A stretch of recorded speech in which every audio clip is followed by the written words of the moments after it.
దేవుని పరిశుద్ధ నామమునకు మహిమ కలుగును గాక. ఆమేన్. దేవుని యొక్క వాక్యం వింటున్న మీ అందరికీ మన ప్రభువైన యేసుక్రీస్తు పరిశుద్ధ నామములో వందనాలు, శుభములు తెలియజేస్తున్నాను. అందరికీ వందనాలండి.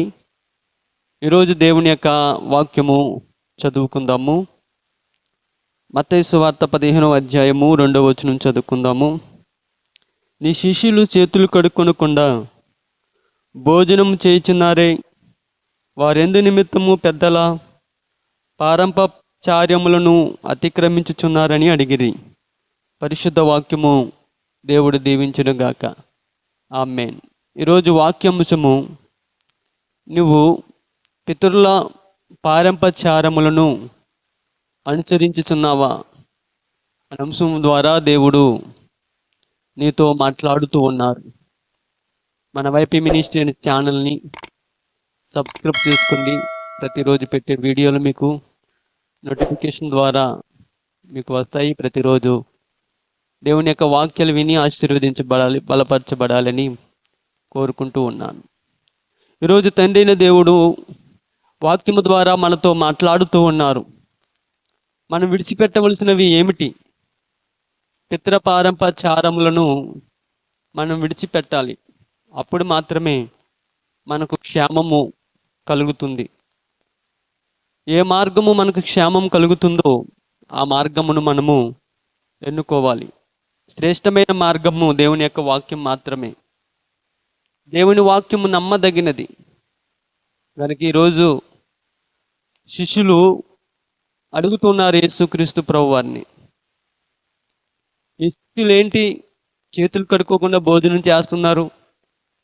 ధర్మశాస్త్రంలో రాయబడి ఉంది కదా, బయట నుంచి వచ్చిన వెంటనే నెత్తి మీద నీళ్ళు జిమ్ముకుని భోజనానికి ముందు చేతులు కడుక్కుని వెళ్ళాలి కదా, భోజనం చేయాలి కదా, నీళ్ళు జిమ్ముకుని ఇంట్లోకి వెళ్ళాలి కదా. నీ శిష్యులు ఏంటి, వీటిని అనుసరించట్లేదు, వారిని తప్పు మార్గంలో నడిపిస్తున్నావు, నీ శిష్యులను గద్దించట్లేదేంటి, వారిని నువ్వు భయభక్తులు నేర్పట్లేదేంటి అని అడుగుతూ ఉన్నారు శాస్త్రులు, పరిచర్యులు యేసుక్రీస్తు ప్రభువారిని.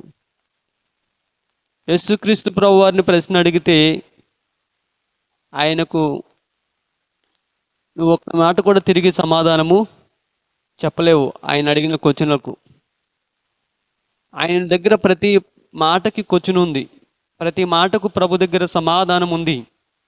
ఆయన పలికితే మరొక మాట కూడా మనం సమాధానము చెప్పలేమండి. ఒక స్త్రీని తరుముతున్నప్పుడు యేసు ప్రభువారు అన్నారు, అయ్యా, ఈ కుమార్తె పాపం చేయగా, ఈ స్త్రీ పాపం చేయగా పట్టబడింది.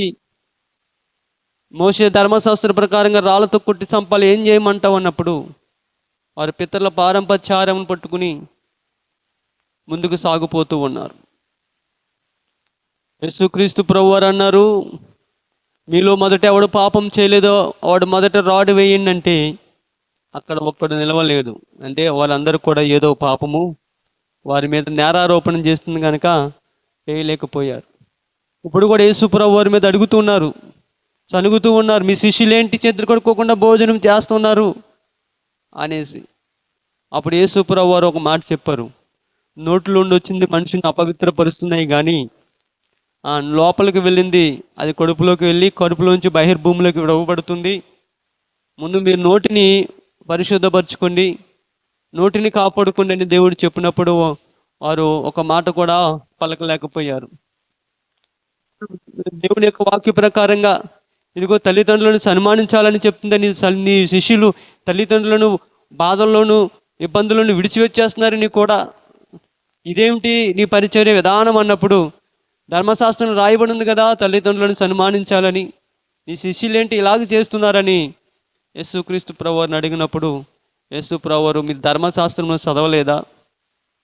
తల్లినైనను తండ్రినైనను దేవార్పితమని నాకు అప్పగించిన ఎడల వారి తల్లిదండ్రులను చూడనవసరం లేదని, మీరు దేవుని యొక్క వాక్య లేఖనాలు మీరు చదవలేదన్నప్పుడు వారు ఒక్క మాట కూడా సమాధానము చెప్పలేకపోయారు.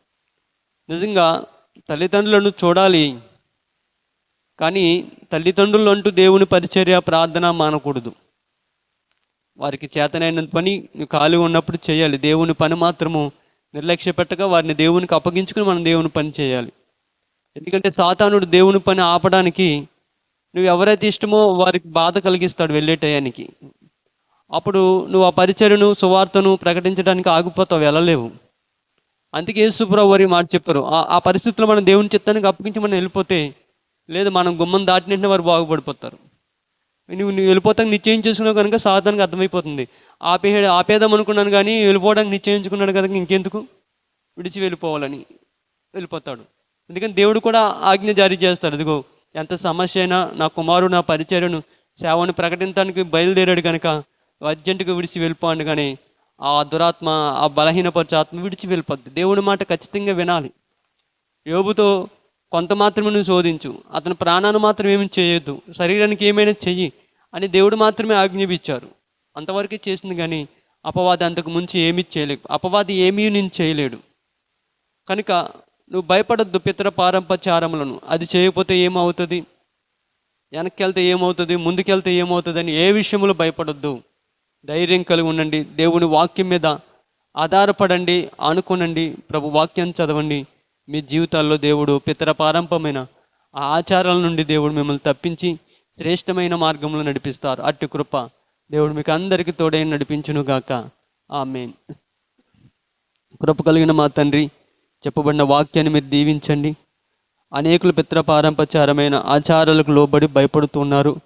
భయాలన్నిటిని విడిపించండి తండ్రి. ఇంకా నీ బిడ్డల పక్షంగా మీరు వ్యాజ్యమాడండి. ధర్మశాస్త్రమును నెరవేర్చడానికి మీరు వచ్చారు. ప్రతి విషయాన్ని నెరవేర్చి మాకు ప్రసన్నతనిచ్చారు నీ యందు భయభక్తులుగా జీవించడానికి. అని సత్యాన్ని తెలుసుకుని ప్రతి భయాల నుండి తప్పించి నీ బిడ్డలను బలపరిచి స్థిరపరచమని నజరేయుడైన యేసు నామములో అడుగుతున్నాను తండ్రి. ఆమేన్.